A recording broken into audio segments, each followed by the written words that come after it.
Nick, memperkuat lini mereka sehingga Terizla possible banget untuk di pick kali ini.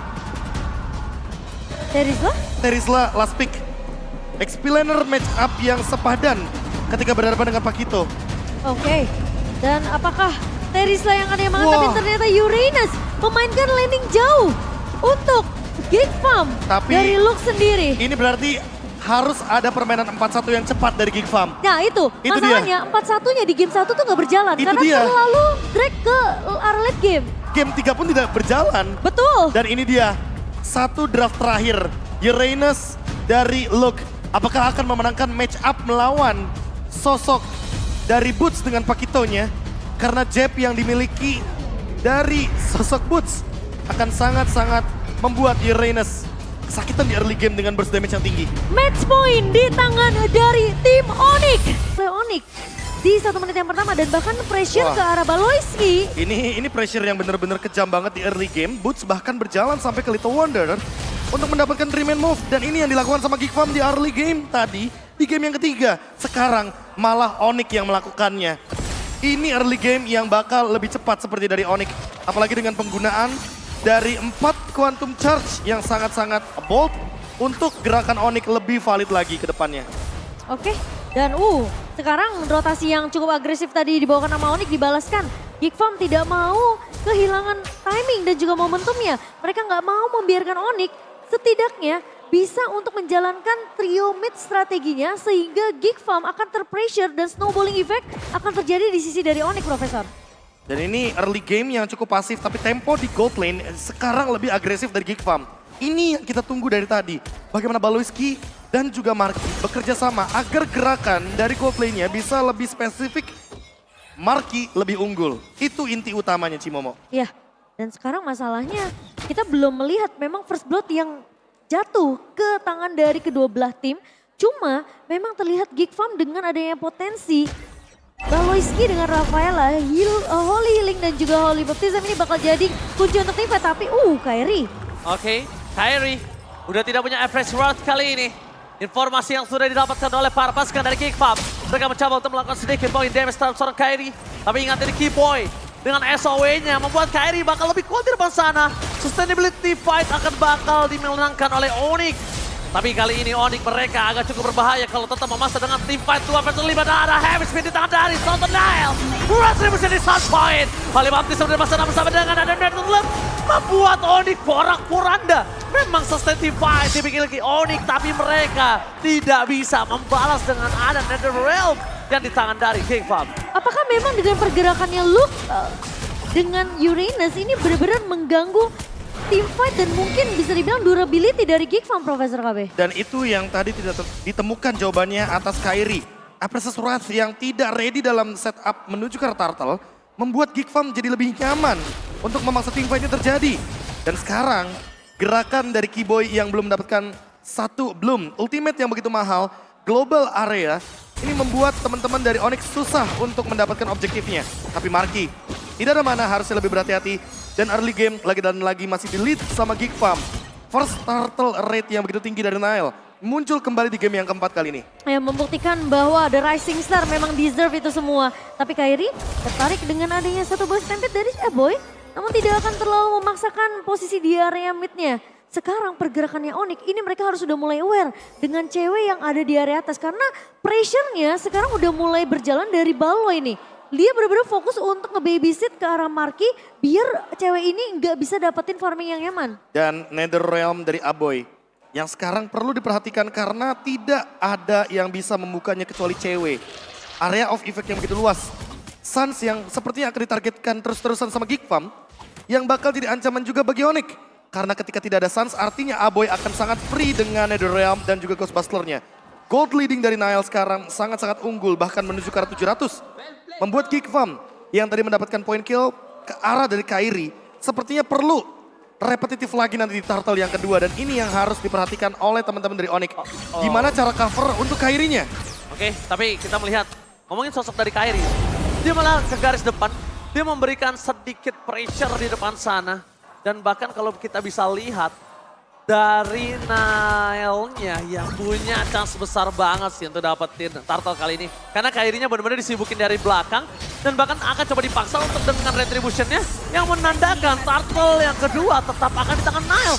Membuat Geek Farm berada di 1.500 gold dan ini dia Geek Farm ketika match point mereka out of nowhere benar-benar menjadi Geek Farm revamp. Geek Farm yang berbeda. Ya, Geek Farm yang tentunya lebih menunjukkan taring mereka. Karena di season kali ini kita harus lumayan respect dengan potensi dari Nile. Meskipun statusnya lone tapi dia menunjukkan kualitasnya. Dan bahkan mengambil Purple buff. Dari Kairi, wow sebuah jawaban untuk menghentikan pergerakan jungler. Dan lihat Kairi berbanding 2 level dengan adanya Nile. The power of Retribution kali ini berhasil didapatkan karena Nile tidak menggunakan Retribution-nya dan ini dia. Haruskah Geek Farm berada di match point sebagai power pick dari timnya?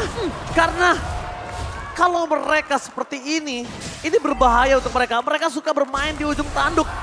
Bagaikan mesin diesel yang terlalu lama untuk menjadi panas sama Mochan. Iya panasnya di benar-benar waktu yang benar-benar krusial banget untuk Geek Farm. Namun Onyx yang kita lihat dengan pressure ke arah Kairi ini sempat dibawakan loh.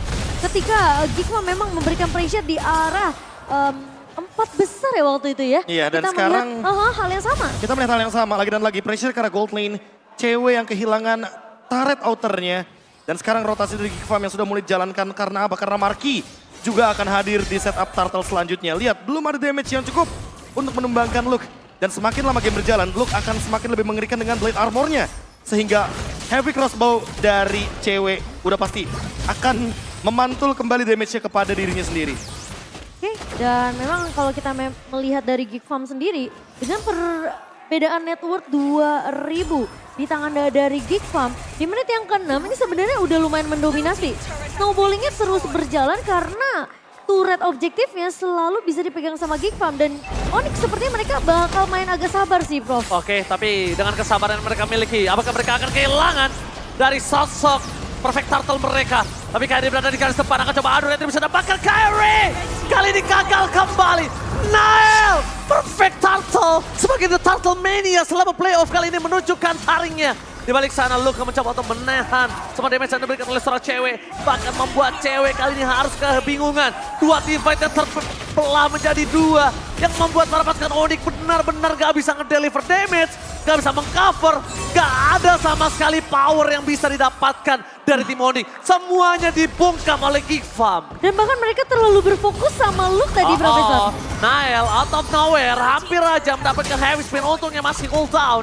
Para pasukan dari Geek Farm bahkan kali ini mereka membuat Onyx tidak mendapatkan objektivitas dari segi turret ataupun turtle. Ya, space create-nya bahkan terlalu besar untuk Marky.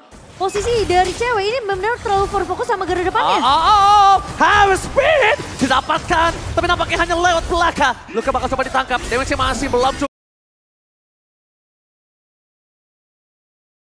Orang yang sangat kuat, Luka masih punya waktu untuk bergerak di arah backline, zoning out sampai mid to the late game. Ketika mid to the late game, mungkin Luka udah mulai harus mengurangi dari damage yang diberikan akan lebih sakit. Oke, tapi ini jatuhnya sekarang Geek Farm harus hati-hati juga. Seiring berjalannya waktu, lihat Boots sudah menyelesaikan blade armornya. Dengan split push yang dia jalankan, artinya sekarang damage dari Marky perlu ada tambahan lagi, perlu boostingannya lagi. Biar critical damage-nya bisa lebih pasti. Namun di satu sisi lainnya, Flask of DLC Skiboy akan memperpanjang team fight dari Geek Farm. Sehingga kayaknya ini akan berbeda nanti di Lord yang pertama atau bahkan Lord yang kedua. Mungkin Lord yang pertama masih bisa diamankan sama Geek Farm. Tapi perlu hati-hati, counter setup dari Onyx akan sangat mengerikan dengan Fredrin-nya. Jangan terlalu lama untuk membiarkan game ini berjalan. Geek Farm perlu endgame secepat mungkin. Oke, tapi lihat Skiboy masih bisa selamat. Masih ada damage yang bisa diterima Skiboy, tapi nampaknya Kairi tidak akan melepaskan sosok dari Nile. Di belakang sana Marky masih bisa memberikan damage untuk covering up para pasukan dari Geek Farm. Mereka terlalu dalam bermain di dalam jungle. Limit dari Onyx yang mereka harus pikirkan adalah di mana pergerakan dari Marky ini tidak boleh lepas dari pandangan dan jangkauan dari Paloyski. Sekali saja Paloyski melepaskan pandangan dan jangkauan dari Marky, ini bakal bisa berbalik untuk para pasukan Geek Farm. Mereka kehilangan Marky, 4 versus 5 akan terjadi. Dan kemungkinan besar kalau Lord di tangan dari Onyx, snowball akan mulai dimulai. Tapi dibalik itu semua, Pasukan dari Onyx, mereka dalam ada kondisi 3000, mereka tidak kena kendor. Kairi masuk ke dalam, damage yang diberikan tidak bisa ditahan kembali. Dan Kiboy, SOE-nya benar-benar memberikan sebuah nyawa tambahan untuk sosok Kairi. Karena kalau Kairi terperangkap sekali aja, wah, itu bakal besar. Dan Lord di tangan dari Nile Free tanpa ada kontes. Dengan keuntungan 4000 gold dan bahkan ini dia, Geek Farm kembali menunjukkan taringnya.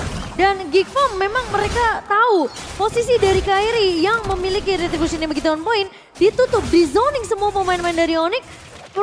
Posisi dari Baloy benar-benar nggak bisa ngasih kesempatan yang terlalu besar. Ketika memang Kairi punya satu chance, setidaknya ketika dia tahu dia akan di-trade, at least dia mencoba. Masalahnya sekarang Baloy ini jadi problem untuk pemain-pemain dari Onyx. Karena Holy Healing dan juga Holy Baptism benar-benar menutup jalan dari cewek untuk mendekat ke arah Marky. Dan Marky-nya juga udah punya Malefic Roar, jadi permainan front to back bisa dijalankan. Namun perlu diingat bahwa look, dari tadi belum bisa ditumbangkan. Garda terdepan dari Geek Farm begitu kuat, membuat Onyx perlu dipukul mundur sekarang. Oke, tapi lihat high ground defender ini miliki para pasukan dari Onyx. Masih ada heavy crossbow dan heavy speed. Gagal mendapatkan Kairi di balik itu semua. Sans masih ada Black Shoes. Dan the Rip for defensive membuat Kairi kali Empress Sword-nya for nothing. Dengan mempertahankan mereka miliki, tapi di balik sana pun Sandwich Gaming akan terjadi. Guntingan menuju ke arah Marky dan hilang. Tidak ada cover yang bisa diberikan karena udah tidak ada lagi dari Rip. Permainan dengan adanya Sandwich Gaming. Guntingan terjadi, sliding tackle tidak akan berguna. Membuat Marky harus tumbang. Dan kembali lagi, kali ini Onyx memiliki nafas tambahan. Gue sudah menunggu cukup lama sih Profesor KB. Ketika dia melakukan split push untuk motong dari area atas, dia nunggu momentum semenjak Lord berhasil diamankan oleh Geek Farm. Dan fokusnya dari Onyx cuma kedua lane aja, mid lane dan bottom lane aja. Karena Boots dari tadi menjalankan tugasnya sebagai split pusher. Untuk sekarang gerakan dari Onyx sudah mulai terbuka. Pelan-pelan hanya karena satu outer turret di mid lane didapatkan oleh Boots, membuat Geek Farm jadi harus lebih berhati-hati atas lini belakangnya. Iya, flanking ya. Ya, dengan blade armor yang sudah jadi juga dari Boots, Kairi bahkan mungkin akan menuju jauh lebih tajam lagi nanti untuk ceweknya setelah satu Demon Hunter Sword kembali. Ini bakal membuat Nile-nya harus lebih berhati-hati atau bahkan secepat mungkin ngelakuin sebuah tindakan preventif. Menurutku, Queen's Wings adalah item yang bagus untuk Nile. Karena magic damage-nya sangat tinggi, cewek juga tinggi. Apalagi ada Demon Hunter Sword, jadi lebih kejam nantinya permainan front to back dari Onyx. Mungkin mencoba untuk nge-drag game ini menuju ke arah mid to the late game kali ya, Prof. Iya. Ini bisa jadi jawaban untuk Onyx. Dan itu yang dicari sama Onyx. Iya, Karena dengan Bloom, ultimate dari Florin, itu semuanya akan hilang efek life drain-nya. Iya. Dan Look dengan Dominance Ice akan jadi percuma. Dengan Necklace of Durance akan jadi sia-sia. Nile harus mempertahankan levelnya sejauh mungkin atas Kairi. Karena sekali aja Kairi dapetin Lord, ini bisa jadi snowballing comeback untuk Onyx. Itu kalau tadi Holy Baptism-nya kena, sekali aja ujungnya aja Kairi berhenti di sana. Wah, itu bisa kelar. Kenapa? Kairi tumbang, Kiboy akan menjadi pilihan utama dan bahkan kita bakal bisa menyaksikan retribution tanpa ada kontes yang dimiliki oleh para pasukan dari Geek Farm. Iya, dan kalau misalnya Kairi sampai tumbang, tentunya Geek Farm punya kesempatan yang besar untuk bisa menghabiskan pemain-pemain Onyx yang tersisa. Masalahnya, Baloy ini harus di-target. Baloy akan menjadi target Baloy? kah? Karena lihat di depan sana, Sans tidak tertarik. Para pasukan dari Geek Farm, mereka memasak Kairi. Tapi ingat, lihat damage yang diberikan dan diterima Kairi. Dia bisa mengeluarkan press sword-nya. Setengah darah ke arah seorang Nile. Dan bahkan retribusinya nggak bisa didapatin Kairi. Geek Farm, mereka memporak-porandakan dengan adanya team fight di arah belakang booth. Dan Marky dapat satu poin ke atas Kiboy. Tapi Marky terperangkap. Membalaskan kembali dengan ada Holy Healing yang dimiliki para pasukan Geek Farm. Dan Kairi di cover dengan sangat baik oleh Booth. Tapi dibalik itu semua, para pasukan dari Geek Farm gak ngelepasin sedikit pun pandangan dan jangkauannya. Dan bahkan membuat Kairi harus bertekuk lutut di sana. Tadi aku kira Marky berhasil di-pick off sama Oh Boots my loh, god, Prof. oh my god, ini bencana. Gak ada cewek, gak ada Booth, gak ada Kairi. Geek Farm membalikkan keadaan. Ini dia, Geek Farm too strong ketika match point di tangan mereka. Geek Farm reform ternyata masih kuat untuk bertahan di best of 7 kita.